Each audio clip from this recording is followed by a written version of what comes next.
Hello, I'm William Gallagher, and this is the AppleInsider podcast. This episode is brought to you by Notion. More from them later. Now, Apple has just announced its changes to the App Store for users in the European Union, and you can bet there's going to be a lot of discussion about that in the coming weeks. For one thing, the terms for developers who want to offer an alternative App Store seem to be less draconian than everyone thought Apple would do. At first glance, it even seems well worked out for users too. We'll know more now that the beta of iOS 17.4 has been released to developers and includes all of the changes, or at least does if you're a developer in the EU. But for now, joining me for what he expects is a discussion about 40 years of the Mac, what he imagines is about Vision Pro, and what he possibly hopes is about the iPad, is Wes Hilliard. Wes, hello. Good morning, William. How you doing today? Well, I was fine. I was great, actually, and there's so much to be interested about until I heard you on iPad Pro's podcast.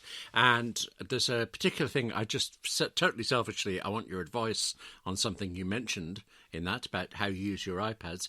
But also, in the week of the 40th anniversary of the Mac, you at least alluded to the idea that the Mac was reminiscent of Windows 2000. And I would like you to prostrate yourself, explain, beg for forgiveness. How do you explain that? Well, it's all the same thing. It's just all the same thing. You've got a mouse and a desktop and a little start bar. You click on an application, it opens a window. The paradigm's been around for 100 years, give or take, 40 maybe, and it's just, I don't know. It feels old. I mean, I've been doing the same thing with a computer since I was a child, and we'll get into that later. But something about it just feels dated. No matter how well you polish it, no matter what macOS looks like today, how it's taken on iOS paradigms, and it's still the same concept. And that's good in a way because it stands the test of time. They nailed it. They got it on the first try. They really did. But also, here we are, 40 years later, mouse and a GUI, doing very different things, very exciting, very powerful things, but with the same interaction paradigm. And that, I guess, maybe makes it feel old. I haven't heard, is it a word GUI, in so long. I remember when that was the big thing. And now, what else would you have? I mean, you can go to terminal and do command line stuff there, but GUI is the normal thing instead of new feature graphical user interface or whatever it was. But also, excuse me, wash your mouth out, sir. There was never a start button on the Mac. That was a Windows thing. And no, that's not what I mean. No, not the start button, but the task, like the bar, right? Yes. You have the menu bar and you have the dock, and Windows didn't do similarly, at least till recently, and people try to mimic that with different dock launchers on Windows.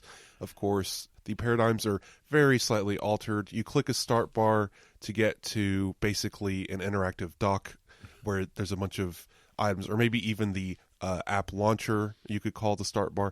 But regardless, it's kind of the same concept, just shown in different ways. Wasn't it the Mac versus PC ads? There was this joke once of how totally different Windows was, because there's Spotlight, the search in would have been top right, and Windows has this thing, a search thing, top left. Couldn't be more different, kind of thing. So, okay, I see the point. There's a lot of similarity, but we are here to celebrate, I think. I know I started in Macs, using Macs before you did, so I've kind of been along for the ride for a shocking amount of time. System 6 I came in on. You came in, after they'd stopped numbering them. In fact, when you had your brief hiatus, your halcyon 2 years with the Mac, what operating system was it on by then?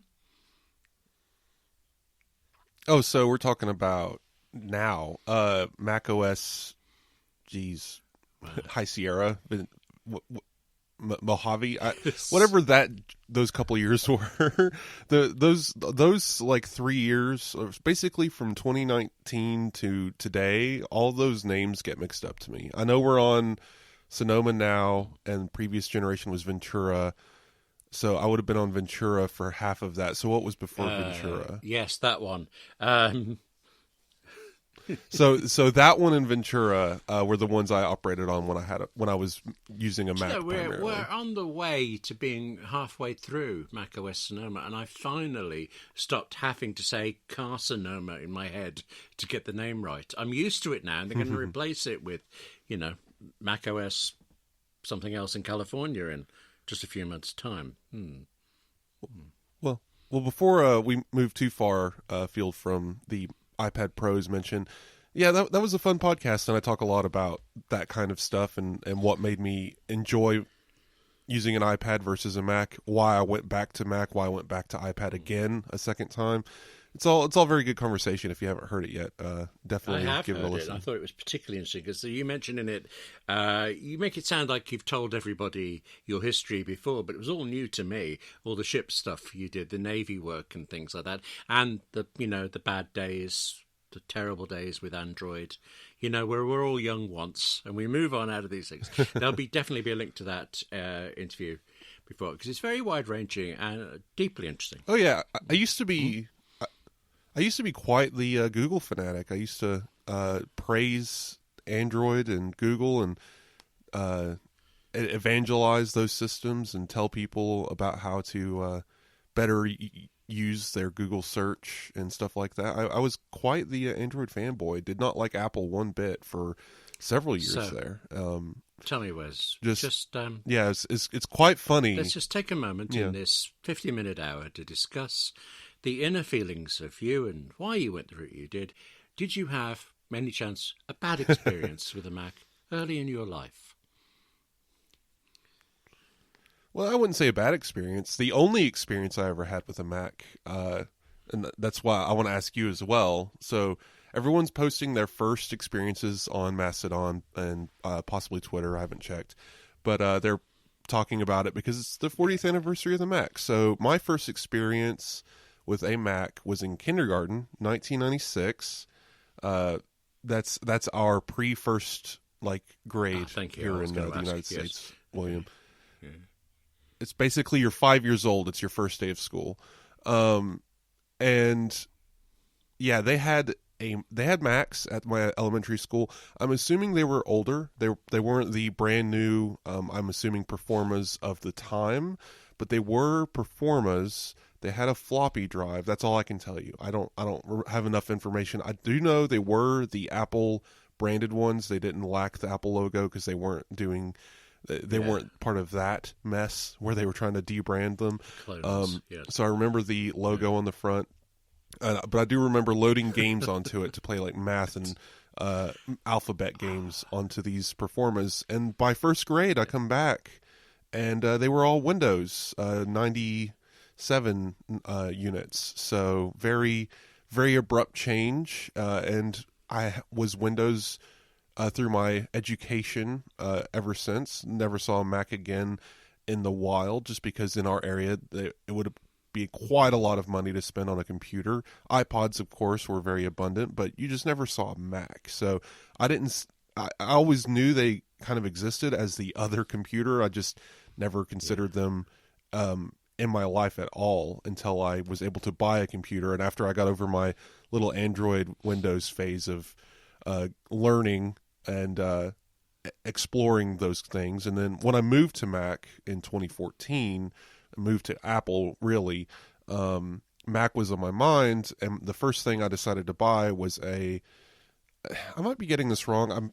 I tried to search back. I didn't take photos as often as I used to, and I definitely didn't take photos of the things I owned.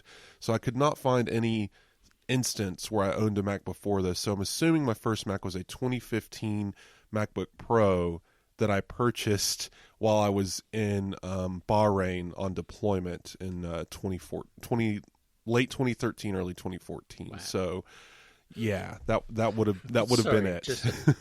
had the wrong key layout and everything. You buy it so. while on deployment in Bahrain, and I just bought one from the local shop. I feel there's a difference of experience there a little bit. But also, performer, that's another word I haven't heard so long. I worked on a magazine once in the UK where the production desk used, they had a Mac 2 FX that they loved. It was the wicked fast computer, as it was known. And also there were a couple of Quadras and Centris, all these dreadful names as Apple tried to make, well, instead of a Mac for the rest of us, a different Mac for every single person for it. They were not the good days there. But I bought a Macintosh LC. Well, I mean, nice. I mean, Windows at the time was what? Pentium and Centurion? Oh, right. I mean, they didn't have great names either. I'd forgotten those. Yeah, PowerPC was actually quite a good name, in a way. Well, PowerBook was good. I miss the PowerBook days. Jeanette Winston has a book out called The PowerBook. She spells it with, I think, separately, 2 words. And I read it, and it's a description. The opening chapter is about computers and screens, and it's clearly a Windows thing. And I can't read it because you've told me it's a PowerBook, and I know it isn't. So she wrote "Oranges Are Not the Only Fruit," which is just an incredible piece of work. But I can't read that one.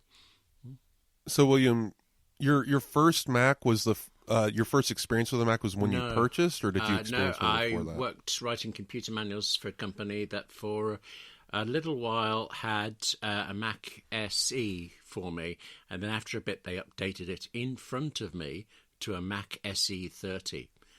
Some guy comes in, I think it was one man.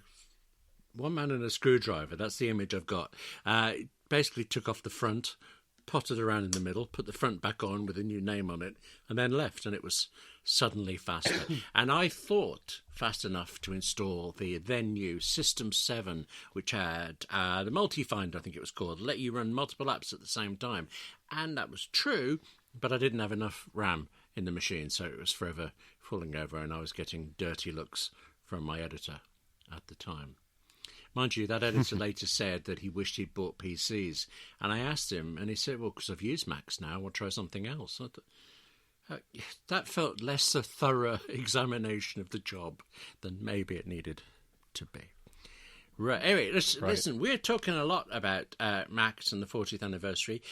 You pointed out to me that Apple isn't pointing out quite as much as we are. Is Apple not that fussed about the 40th? I don't know. It's middle aged now. Maybe they're a little embarrassed by their age, and they just want to. They don't want to discuss birthdays anymore, William. It's once you reach a certain age in life, you just stop bringing it up. Yes. When I get to 21, I imagine I'll be the same. Yeah. Oh right. No, it's just So as I noted, the 30th anniversary, Apple did this whole thing. It was this huge kind of video presentation of all these Mac users. I believe they even went so far to say, like, we filmed it all on iPhone on the same day around the world simultaneously and stitched it together in this love letter to the Mac. And it was this whole thing, and people loved it, and it was this great just celebration of this computer that created Apple. And the 40th comes by, and a couple of days ago, I think there was an interview with some executives talking about, the Mac, that was cool. And that's pretty much all we got. A Steve Jobs archive update added an email archive that belongs to MailChimp. That isn't even a URL for Steve Jobs archive, but it's a MailChimp URL that lets you read this ancient email with some photographs of the Mac team, which was cool. No, I think you actually wrote that story. Well, okay, let's hopefully not. I did write a story. The Steve Jobs archive emailed out uses one report from 1984 of what Rolling Stone photographer, I've forgotten his name, I'm sorry, what it was like when he arrived just before the launch of the Mac. And it's a really nice story, but I didn't realize there was more. I want more. It's a great story, but I believe the origination of that of that story is actually a MailChimp link of some archived email, which is what's really funny. I just find that kind of humorous. It that they didn't even like format it for the site or whatever. Maybe I'm wrong, and it was a different piece of information inside of the Steve Jobs archive. But I gotta say, I only ever visit their Steve Jobs archive when they announce something like a book or something, and they email and they get it. I never think to check it out. And when I did go to look, just get a link for the overall site for it, they're doing all sorts of things now. I mean, the publications, yes, but also they're running programs to kind of inspire younger people to follow in Jobs' footsteps. I mean, not directly in his footsteps, but to kind of have that impetus, that entrepreneurship for it. So they're doing oodles of things. That's a good word, oodles. They're doing oodles. Do you like oodles? I like oodles. This is going crazy. Oodles. Is that a yeah, noodle? it means lots. Yeah. Okay. I feel let's draw a line under oodles then. Given that this is the 40th year of the Mac, I'm interested in the fact that it's also the first year of the Vision Pro. Can you see a direct line between the two? The Mac and Vision Pro. Is the Vision Pro really just a Mac on your gob? On your face, rather. So... Well, if anything, it's an iPad on your face. I don't really make too much connection. It's kind of funny. The Mac builds, right? So it's still that workhorse. It's still that development tool. Vision Pro, if anything, is an accessory to the Mac. If you want to compare it to the Mac at all, it's definitely its own computing platform in its own way, like the iPad, but it also can accessorize the Mac like the iPad can via its own screen sharing technology. So it's multifaceted in a lot of ways. But I think as an iPad user, I see a lot of value in Vision Pro because of all of my workflows being able to be ported to it directly. But as a Mac user, I can also see it being very powerful because not only do you get all of the iPad interface and apps and interactions and the newness of technology that I enjoy, but you can bring your Mac apps in as a window and interact with it as well. And you can even hook up keyboards and trackpads to the Vision Pro to interact with everything natively through iPad and Mac's trackpad system and keyboard system, and feel perfectly at home in the Vision Pro. And I think that part of that is because the Mac exists. And, and without the Mac, there wouldn't be a Vision Pro. There wouldn't even be an iPhone. So, I think they all borrow from each other. Did you see the thing a few months ago where somebody managed to get Windows XP running on the Vision Pro simulator? I don't really know why, but it was quite an impressive thing. Yeah. I think it's just people. Well, you're the guy who likes emulators and stuff, don't you? So maybe you would pursue that kind of line as well, but not me, I don't think. Curiosity. Yeah, I'm not going to run an operating system in the Vision Pro, I don't think. Windows XP can run in a browser, so you can go to a website and run Windows XP. So I will not rush to go do that, but it's interesting to know. I'll tell you something else. I think I have a bookmark to Windows 98 saved just because I think it's Please rush funny. me a copy. Go play some Space Invaders. Does that have to go in the show links, do you think, now we brought it up? I suppose it does, doesn't it? But no one has to click it. I'll find it, yeah. It's just there. Yeah. It's there, it's useful, but... Go beat the high score in Space Invaders. That's always fun. The pinball game that's built into Windows. I had no idea Space Invaders was built into Windows. I remember Othello or Yahtzee or something. The pinball game is just part of it. Yeah, I don't know why they did that, but it's just there. It boots in, and there's this pinball game. Back in the day, the Mac had that, what do you call that puzzle? The sliding block puzzle. That's all that came with the Mac back in the youth of its time. But, okay. I was amused by you going straight to games at your kindergarten. I felt like is that where it began for you, this mad, crazy games obsession you have?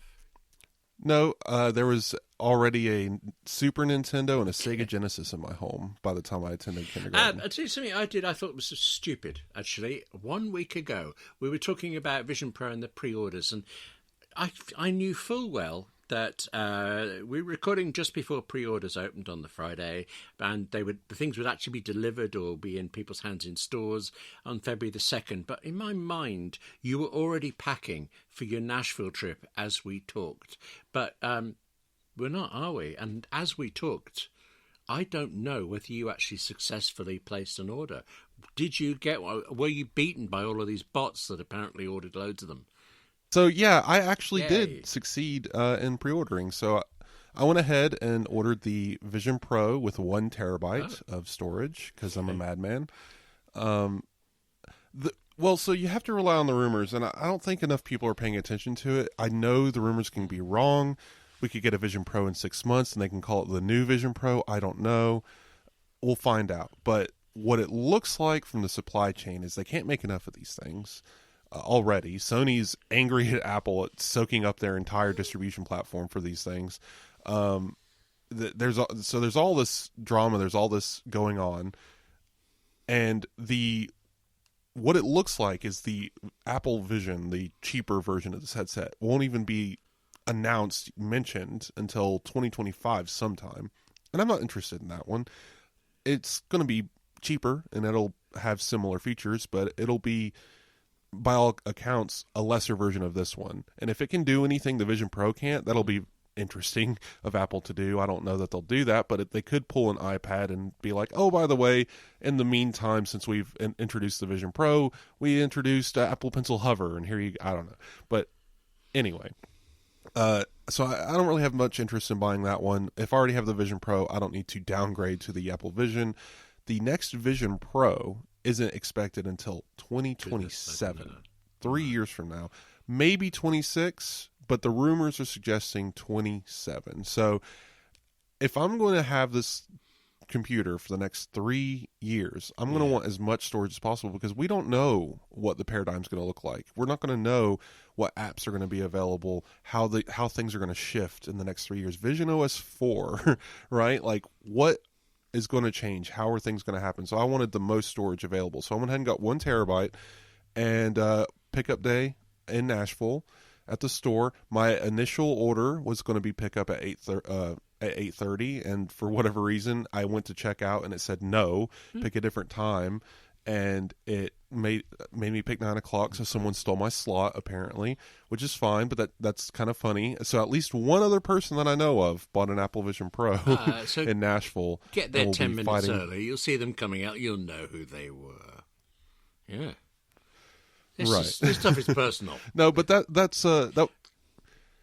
pre-order process went fairly smoothly, quickly, and no real headache. And my weird military eye prescription got accepted and ordered my Zeiss inserts as well, which may not be here for me to go to Nashville with. I might have to set up the Apple Vision Pro with my natural eyesight, which will be fun, which I can see without glasses, unlike other people. My glasses are mostly decoration. I'm nearsighted and I can't read far away, but I can see. So I'm not even actually legally required to drive with glasses, though it's recommended. But I'll be able to operate Vision Pro fine without them, but they'll be needed. So hopefully those arrive before I go to Nashville. Otherwise, it'll be a little blurry for me. My mind. So I realize what you're saying about the storage, the 1 terabyte thing, and increases the longevity of it. The only bad problems I've had ever with Mac Gear has been when the storage has been inadequate. Even with quite low RAM, I've been all right since the SE30 days. Storage, yes, but when you're saying that about an Apple Vision, I was trying to think, what could Apple drop from? So the only thing I can think of is eyesight. I could see them shedding the eyesight function for a cheaper thing. Oh, well, so a cheaper Apple Vision Pro, or Apple Vision, I suppose. I'm sure they'll call it it needs a moniker on the end there. It doesn't make sense to just call it Vision. SE, right? Apple Vision that's SE. A Marvel That'll superhero. Do. Yes. See, I should be working for Apple. Sorted. SE. No. SE works. What's light? I don't know. We'll see. SE actually fits in with Apple's naming it does for thing. The phone, so but it just occurs to me, the Apple Watch didn't have any kind of version descriptor until the Apple Watch Series 1 came out, and everybody started talking about Series 0. Well, so could be anything. Kind of. But when the Apple Watch originally launched, it was the nomenclature was there, but in a different way. If you bought the Apple Watch Sport, you got the cheap model. If you got the Apple Watch, what was?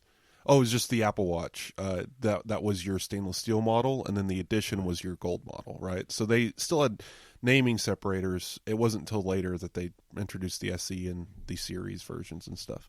But no, I could definitely see technology-wise, if the Apple Vision releases, it'll still be the R1 and M2. They can't really remove that, but it might be a lower core M2, so we might see 8 cores instead of 10. The display, as you say, I don't know that they would get rid of EyeSight entirely, but it could be a different type of display.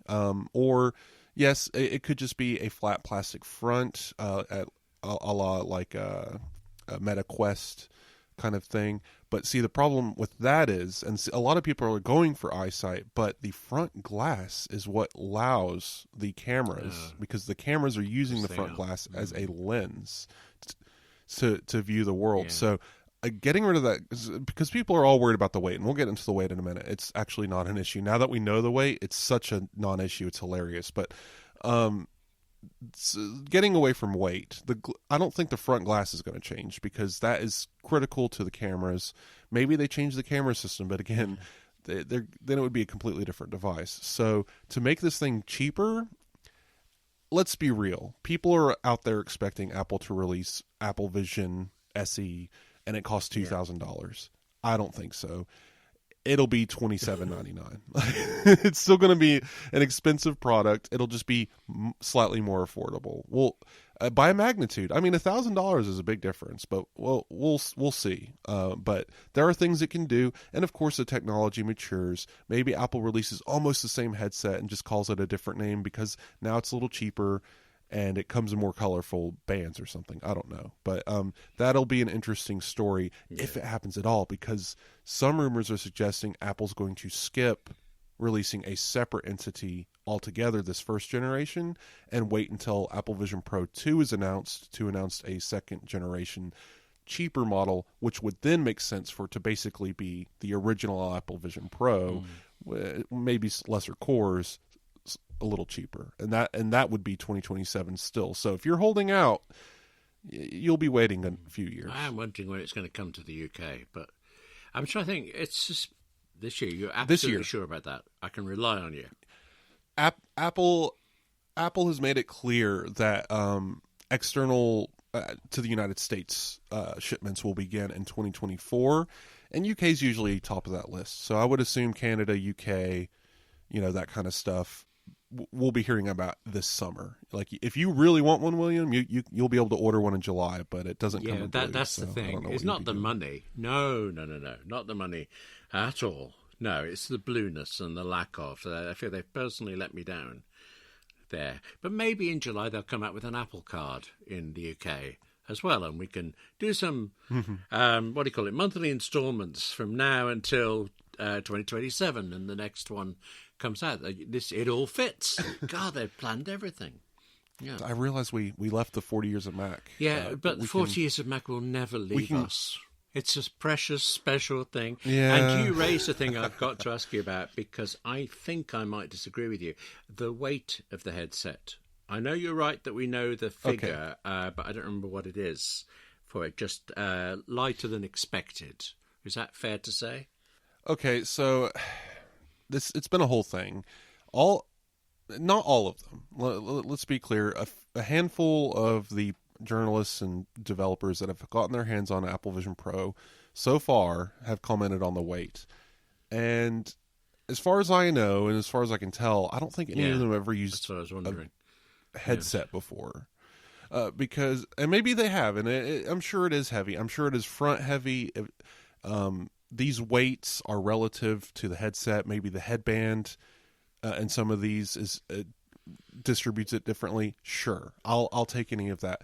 But the absolute weight, so they don't include the battery weight because the battery is attached to a cable. But the Apple Vision Pro, just the entire headset is 650 grams at most, because the different lenses, light seals, and they can. But so with everything attached, the heaviest components you can attach, 650 grams or 1.4 pounds for people who care about pounds. So for reference, that's actually very middling if you put it on a chart of every headset, like VR headset that's out there on the market that's existed, from like HTC Vive, I think is like the heaviest, and it's much heavier than Apple Vision at like 1.8 pounds or something. These aren't exact numbers anymore, so take me for like, go look at it. They are heavier, but it's just I don't have the exact weights. But Apple Vision Pro is at 1.4. But what I do know, because I have some reference, is PSVR 2 without the cable weight, because Sony excludes that, but the cable is permanently attached and required for use. The PSVR 2 is like 1.36 pounds, 620 some grams, somewhere in there, just fractionally less. But if you include the weight of that cable, the gravity pulling down on it, and it pulls down on the front of your face, by the way, because the cable attaches to the side of your head. Yeah, it's automatically within range of Apple Vision Pro, if not right at it. So if you've used a PSVR 2 comfortably, Apple Vision Pro is not going to be a problem. And all of the weight of PSVR 2 sits on your forehead. And if everyone's like, well, why? Why is it so heavy? It's plastic, right?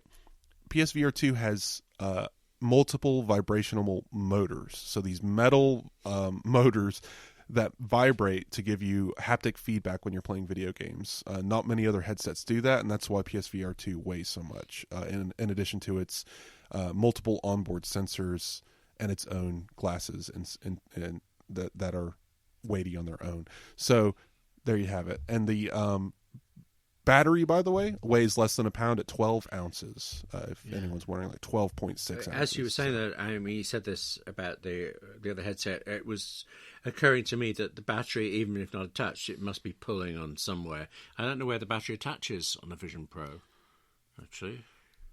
So the funny thing about the battery is, I mean, okay, yes, if you let the battery dangle to the floor and pull your head down, then the weight would be acting on your head. That's not how this is going to work. The cable will be adding some weight to the headset, surely, but also maybe not so much as, say, PSVR, because PSVR kind of drapes off into the abyss and then has to connect to the PlayStation. The way the Apple Vision cable is going to work is you can either run it down your back or run it down your shirt or your hoodie, whatever. Like for me, if I'm going to be using it for a long period of time, I might run it down my shirt. You know, like a classic teen wearing headphones. Back in the day, kids, headphones had cables, and you'd run them through your shirt to hide the. Anyway. That's what you might do. Okay. I did say that I thought I might disagree with you, and I'm not sure now. The reason that was on my mind is that as we record this today, just a little while ago, I read a story about a newly revealed patent application that Apple has put in, and it's all about using Apple Vision Pro to monitor the strain on neck muscles. And it's really clever because it has no way to actually measure a strain on the neck muscles, because, you know, it's all up around your eyes and nothing reaches down there. And yet through posture and all sorts of really clever things, it's able to determine that, you know, you're in trouble here. It will adjust so what you're looking at to make it slightly more comfortable in some way, or it will start glowing saying, listen, you know, time for a cup of tea. I don't know that that's the exact error message, but yes. Posture, I think posture monitoring would be interesting. I think that would be a good implementation if Apple can do it. I mean, patents are always fun, but I think posture in general is going to be very important with this. You can't be slouching with your head down.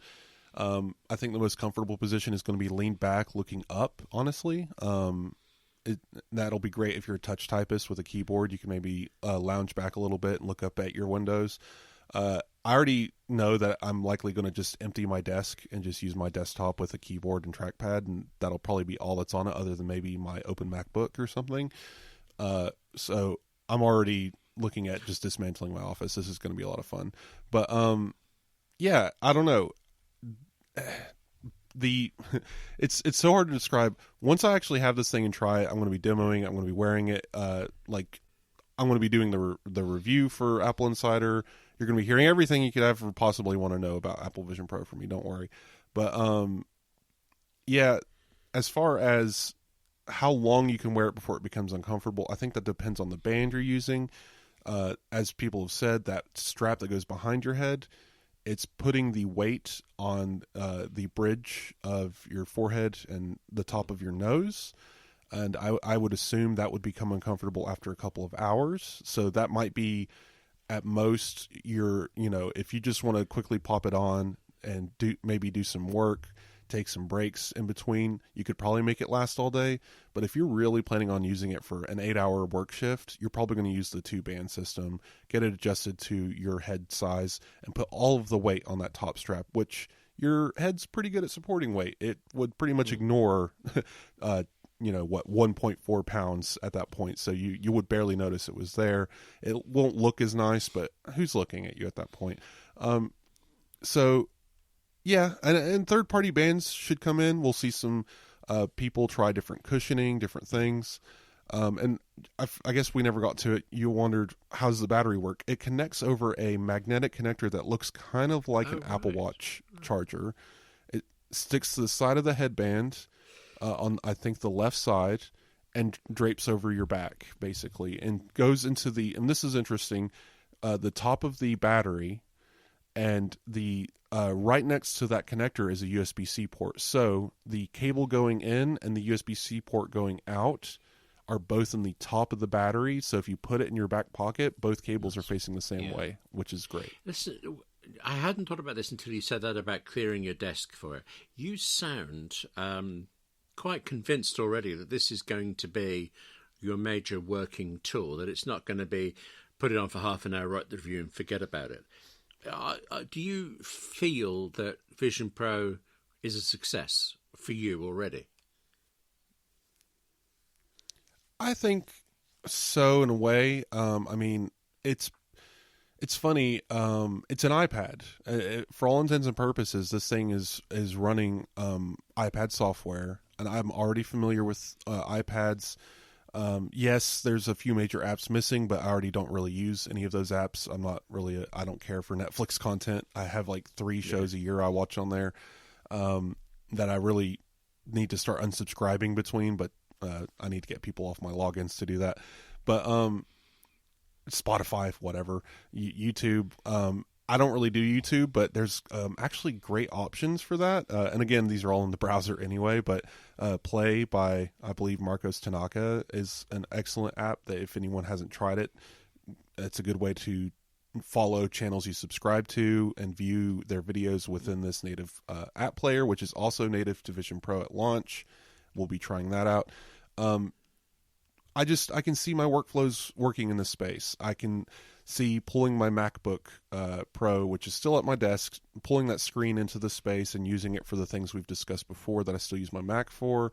Like, I can see this working. Now, the question is longevity. Can I wear it for an 8-hour shift? How long do I need to go before I take a break? And I do take breaks, I'll get up and stretch and walk. So letting my eyes rest once an hour, for 5-10 minutes, not going to be too much of a problem. There will be stretches of time, of course, when we're super busy and I'll have a couple hours where it's on my face. But at the end of the day, if I really just need to take the thing off, I still have everything else to work from. I can still grab my iPad and replicate that system and just continue working without really any interruption. So I do think this is going to, as long as the comfort factor and everything else works the way I expect it to, I fully intend on trying at the least to work from it for initially to see where it can go, and if it works out, I will continue working from it. Several months ago, most people who have used Apple Vision Pro to date have done so under heightened circumstances. Apple produced walkthroughs in person before they were even allowed to take it home and things. But there is one exception, which is AppleInsider's Mike Wortherly. He managed to get to use one for some hours without Apple even being around and things. And I thought it was interesting that he came away with a more negative attitude to Vision Pro than most other people at the time. He's not here to say his reasons why, but I think his basic point was that he felt it just wasn't finished yet, that it was good but not good enough yet. Does that sound plausible to you? Or, I mean, it was months ago. Things have moved on. From my understanding, what Mike interacted with wasn't complete, and he says that what he's seen in press since is much, especially the release model, is a much more finalized version of that hardware, and with eyesight working and everything like that. So not everything was there, but also Mike's a Mac user like you, and I've been standing by this from the beginning. I feel like Mac users that view the Vision Pro see it as this kind of accessory, this just like the iPad. It's kind of, can I really do what I need to do from this? There's no command line here. There's no, I can't bring in my text expander or anything like that into this. Like, clipboard management's going to be a mess. And it's all the same, complaints from Mac users that they would have about an iPad. It's this glorified tool that's basically an iPad that doesn't really work the way that they want it to. And that all makes sense. And I don't think there's any problem with that. It's not going to be for everyone. This is an incredibly niche device. Even iPad users exist that are going to be like, no, thank you, because I don't want to strap a thing to my face. I'm fine with it because I've used VR before. I don't find it particularly uncomfortable. So I'm willing to give this a try. Again, maybe I'll put it on and I just get sick and can't use it. I don't know. We'll find out. Yeah. I want to. We'll see. I don't disagree with Mike. Mike's opinions that I've heard from him, and he actually has a story we're going to have in the show notes about me and Mike kind of bounced this idea of, because we have such differing opinions, let's write each other's opinions down. And as of your listening today, Mike, has a story that came out, I believe, on Wednesday that discusses why Apple Vision Pro is going to be an uphill climb, why it's got a few battles on its hands. It's going to be a difficult thing for Apple to prove needs to exist. And mine's come out today as we release. So you can go read it right now, and I'll poke William to make sure it gets in the show notes. What's it worth? Friday morning. Yeah, okay. But I wrote a similar story, basically opposing that, saying, okay, here's why Apple Vision Pro wins, and I can explain a little bit of that now please. If you want. I mean, I feel like I'm pressing you on Apple Vision Pro a lot, but you are the guy who's just spent a lot of money buying one, and I'm not. So I think you're more invested in this, literally. So yeah, give me the reasons. Convince me. All right, so just to get a little bit into what Mike said first. He brings up the pricing, and he talks a little bit about the consumer market and just how do we define this thing as successful, and how are we going to discuss this thing going forward? What's actually the play here, and is it actually a glorified dev tool as people have suggested, and just kind of these kinds of conversations. And he lays out a lot of good points. I actually don't really disagree with any of his points. It's true. This is a very niche product. It's very expensive. It's not going to sell in massive numbers. So how will this be defined as a success or failure? And we're never going to really know because Apple's not going to tell us. And what we're going to hear from Apple is the good stories.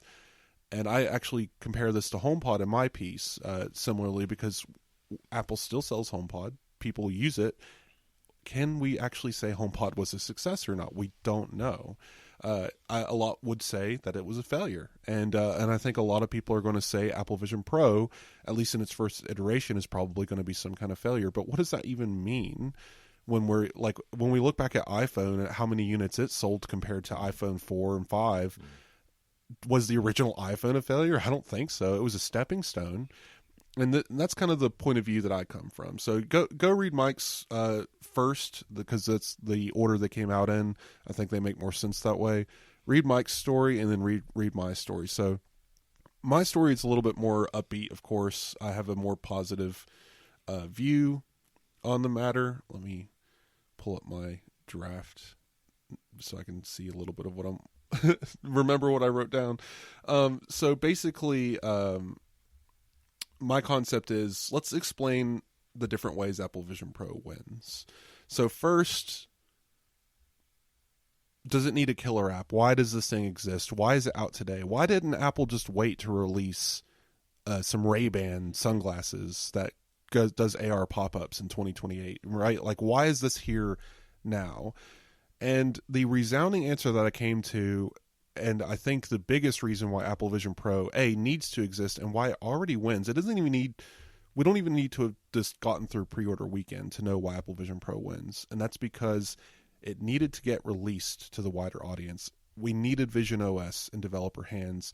Hardware needed to be in real people's hands because they had reached the limits of their production, of their development internally. And unless they had released this thing to the world, who knows what we'd have gotten in 2 more years. We'd have maybe gotten some Google Glass-esque prideful nonsense that actually never work in the real world because only people in a locked lab in Cupertino have ever used it, right? So this is the product that we get because this is us at this point helping Apple develop this program. And that's great. We've seen this work before. That is not a bad thing. People treat it as a bad thing, beta test in public or whatever. Google does it with literally everything they've ever released.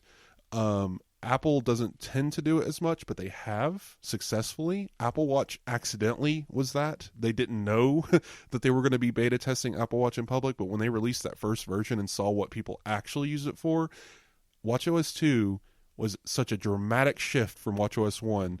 It tells us everything we need to know about that, about their product development timeline, and realizing, having this thing in the real world actually taught us something. And I think they're being more deliberate with Vision Pro. It's out in the world. People are going to have their hands on it next week. Developers have been working the simulator. Already, we're seeing such different things than what Apple expected. And once the hardware is in people's hands, it's going to shift even more. So that by this fall, by this winter, I think Apple's going to have an actual story for Vision Pro and why consumers need to buy it. So it's a success in its own right that it needed to exist. So Vision OS could run, basically, right? Vision Pro is going to be the paradigm for the next 3 years. And maybe it's launching as a developer tool. I wouldn't use the word glorified because that's it's treating it as a pejorative. I think it works. It's not, I wouldn't call it a pure dev tool, though. It's obviously an entertainment device. It's obviously a consumer device. But it is launching, mostly being purchased by devs and higher-end consumers. But as we go along, yes, the price isn't going to change. It's not going to decrease. But in 2025, Apple's going to have a better story for this thing. People are going to probably hopefully have a little more money if the market recovers a little bit. They're going to be still selling these things. They're going to sell them as quickly as they can make them because it's an Apple product first and foremost, but it's a good-looking one that is entering the market with some really radical hardware. And this is my second point. Look at so before I get to my second point, what do you think of my first point? I really hope you like it when you get it, because if it's disappointing, you're going to be crushed, aren't you? If you're feeling sick using it and you don't like it, that's awful. That's what I was thinking there at that moment. This episode is brought to you by Notion. Notion combines your notes, docs and projects into one space that's simple and beautifully designed. It's this idea of one space that's important. Notion is so expansive, it's so capable that you could do everything in it.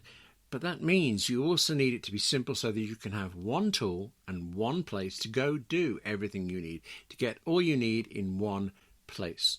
Now, there's no shortage of helpful AI tools out there, but using those means switching back and forth between yet another set of digital tools. So instead of, simplifying your workflow, speeding things up, it all just becomes more complicated, more things to deal with, unless, of course, you're in Notion. The fully integrated Notion AI helps you work faster, write better, and think bigger, doing tasks that would normally take you hours in just seconds, right there in your work. You can ask Notion to search your projects. You can set up automations so that you concentrate on the work you need to do while Notion does the organization that normally you have to. Try Notion for free when you go to notion.com/AppleInsider. That's all lowercase letters, notion.com/AppleInsider to try the powerful, easy to use Notion AI today. And when you use our link, you're supporting our show. Notion.com/AppleInsider. Thanks to Notion for its support of the Apple Insider podcast. Your second point, yes. So, yes. My second point, this is a win for innovation.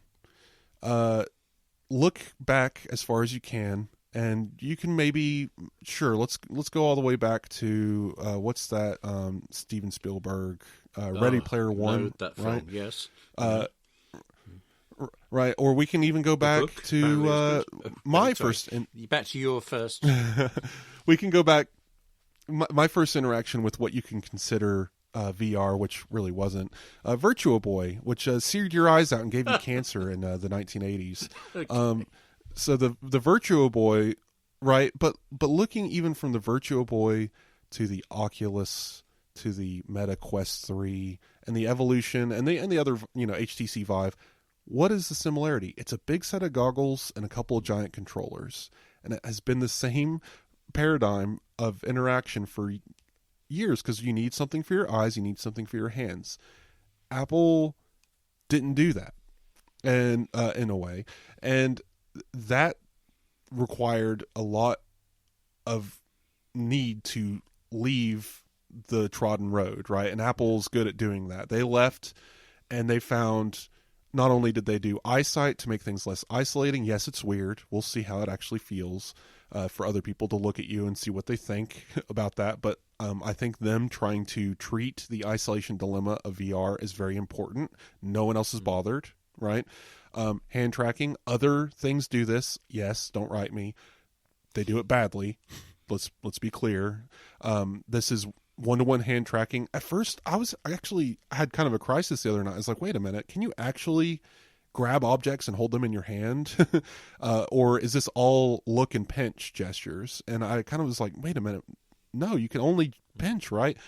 No, actually, I finally found a demo of the DJ experience with people hitting buttons right. in the virtual view on the digital turntable, scratching the record. So you will be able to interact with objects. I was a little worried for a second. So their tracking is good enough that they know your hands are doing things. It's not just a look and click phenomenon. So it's not a glorified mouse paradigm, which is great. So they innovated in that sector, which really needed it. Pass-through technology has been garbage. Again, don't write me. I know. The other headsets have it. You can see a black and white blurry space that's something out of Twilight Zone in some of these headsets. It's not great. Some of them have better pass-through, sure, but still not on this level. This is a whole different thing. It's still going to be a headset. You're still going to see pixels. It's not going to be your living room. I understand. It's still better. So Apple had to come in and innovate in these spaces and generate this very expensive first headset. I mean, we're talking the most expensive thing you can buy now is like $1,500. And it still needs a computer attached to it, of course. So you could easily get to Vision Pro prices quickly if you bought, like, I think it's an HTC Vive and a PC that you need to run it properly, a high resolution. Yeah, you could get to Vision Pro prices. But Apple's next level, the whole thing's a computer. And it doesn't have fans. Well, it has a cooling mechanism. I believe, if I understand correctly, there is a very quiet fan or some air mover in there of some kind to dissipate heat because it's necessary to get it off of your face. But we're not talking Intel cooling, right? And the battery is off of your head, so the battery isn't heating up your forehead either. So all these considerations needed to happen. And removing the battery from the headset, no one else did that, right? The battery, I believe, in the HoloLens is strapped to the back of your head. So it's just interesting. So that's my second point is Apple's innovations in this field is going to lead to a new paradigm shift. So, and Apple not calling it VR on purpose, calling it spatial computing and pushing for this kind of computing means Samsung and Microsoft are going to follow in their footsteps because that's what they do. And we're going to see spatial devices like Apple Vision Pro from other companies, and this is going to create a new revolution in computing. So that's a win on its own for consumers and everyone. You're very convincing about this, and I want this to all be true, but I realise there's a small thing that I'm holding back on, and I don't really know why. You keep making the analogy that the Vision Pro is an iPad, and I can't see that for some reason. I don't think it's a Mac. I don't think it's an iPad. I think it's its own thing. But since we are talking iPads... It's definitely its own thing. I mean, we've got some actual iPads coming, haven't we? Yeah. Oh, I had one last point, and this one's quick. Shoot. Before we get to iPads. So Vision Pro, my final point, and this is all in the article, and I break it down much more, so I'm not just reading the whole article out loud. Don't worry, guys. But the last point I had was there was a financial success here. and people are going to roll their eyes. What? They only sold 180,000. I did the math. I put it in here for William to judge. But if Apple sold a bare minimum 180,000 in opening weekend, they made about a $680 million. If they only sold the base units, and we know there's higher storage tiers. So if they only sold them at $34.99, no accessories, they made Oodles. $680 million. That's what they made. Yeah. Okay. Oodles. MetaQuest 2. So I'm not talking 3 because that just came out. MetaQuest 1 was an abject failure, only sold 2 million units. The MetaQuest 2 sold approximately, by estimates, 18 million units across its entire lifespan. I think of about 5 years. Yeah. And if we assume only they sold the $499 version, which there was a $399 version, so I'm discounting that. Let's give them the weight here. They only sold $500 models. That means they made $7.2 billion. So in Apple's opening weekend, they were able to make almost 10% of what MetaQuest sold in 5 years. Okay. I understand it's very different. It's 180,000 versus 18 million. I get the magnitude of numbers that we're dealing with here. But are we really going to sit here and say Apple Vision Pro isn't going to be a financial success? They're going to sell as many as they can make in the next year. And we saw a report from, I believe, JP Morgan Chase, one of those banks, suggesting Apple could hit up to 600,000 units sold by the end of 2024. And that math I have not done, but you can do it yourself and see $3,500, multiply that. Very significant income just from a quote-unquote glorified dev kit. Well, I'm thinking, I listened to you on this, and I think we can conclusively prove that Vision Pro does have at least one fan. Okay? You see what I did there, didn't you? Mine's supposed to be the positive one. We can get Mike on here, and he can tell us about how much he dislikes that. Isn't he getting one as well? That'd be really, that'd be so interesting. The two of you facing off through your Apple Vision glass. We've got to do that. We'll figure that out someday. But iPads. Oh, I goodness. love iPads. I have no reservations about iPads. I want more iPads, and I'm going to get them. And I understand you know exactly when and what. Yes? Yes? Oh. No. There's plenty of rumors, and we have a little roundup here. Actually, the rumors have been pretty light. It's mostly just been repeats. It's going to be OLED, and they're going to come out in 2024. But we have a story here. I just wanted to include it in the show notes. This wasn't going to be too much of a huge topic, and we are running out of time. But I just want to point out OLED iPad Pros and iPad Mini 7 is expected. No OLED, likely, maybe. That's kind of a 50-50, but definitely no promotion. So if you want an iPad mini with faster refresh rates, probably not going to happen. But Apple did say they plan on mitigating that jelly scrolling everyone complains about. So we'll see. And of course, an iPad 11 and the new iPad Airs, which will be not OLED. So they'll be standard LED, but the 11-inch and 12.9-inch sizes in iPad Air nomenclature. So that's sometime in 2024. I'm hoping maybe a little bit of wiggle room after Vision Pro. If this all comes out in March, I might hurt myself trying to bend over backwards to figure out finances for any of those things. So we'll see how it all goes. But some point this year is the word. And I mean, obviously, we went a whole year without updates. So will they be all at once? Will they be staggered out? 2023 was the wilderness year for iPads. Yes. That was my serious documentary voice there. The very last thing I want to ask you about, and I've been waiting for this for a week now. This is going back to iPad Pros. You mentioned a particular thing that you do, which I think is transformative, and I don't fully understand how you do it. It was to do with clipboard managers. Now, you mentioned an app called Paste, which I have reviewed. Sorry, I should say this. I mean, if you know what a clipboard manager is, it's obvious, but nobody ever explains it, so let me say. You know when you copy something and you can paste it somewhere else, yeah? But if you copy something and then you copy something else, the first thing you copy is gone, unless you have a clipboard manager and it keeps everything. So you can paste the last but one thing. You can paste the thing you pasted this morning, all of that. Once you have them, you can't let go of them. I want to recommend the one in Alfred 5, but there are dozens, hundreds possibly of these. They're all great, absolutely indispensable once you've used them once. they're not on the iPad. Now, you said you used an app called Paste, which I have reviewed on the Mac, and I didn't like it because, it does the job. It's very good at it, but it's a very visual thing. It was showing me images of pages, and I just want the text, please. But you have got Paste working all the time on an iPad, which doesn't have a clipboard manager, and I need to know how it works. How do you actually do this? So first you need 2 iPads, so that knocks most everyone out of the room. Yeah. Okay. Yeah. So if you've seen my desk before, and there's an image of it on the iPads Pro's art for the episode, I have my iPad Pro hooked up to my studio display, floating next to it on this arm thing, and my iPad Mini on a little holder to the bottom left. And up until recently, because as I've said, I've moved to a different setup in recent weeks, but until recently I've had my iPad Mini as an always-on kind of display, which is fine. They manage their displays now. I haven't noticed any burn-in issues, but I leave it on during the shift while I'm working, and it usually has Slack on one side and Paste on the other. And the Paste window on the iPad Mini is great because Universal Clipboard, if I copy something on my iPad, it populates Paste on the iPad Mini.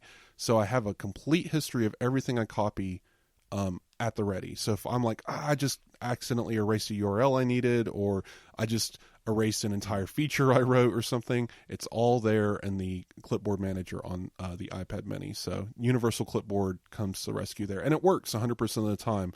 As far as I've noticed, Universal Clipboard hasn't failed.